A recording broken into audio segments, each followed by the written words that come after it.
Ito yung isa sa paraan na pwede nyong gawin. Yan, gumawa lang tayo dyan ng aparato para mamarkahan natin yung bote kung hanggang saan natin gusto siyang mahati. May talim yan ng glass cutter.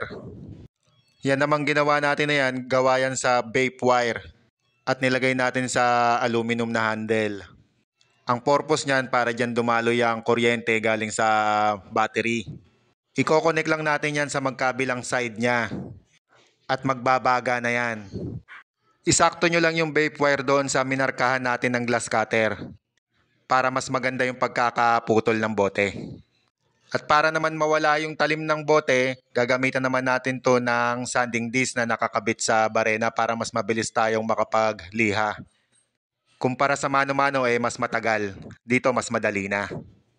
Ginawan lang natin ng istandyang barena para mas maganda yung posisyon ng ating pagliliha.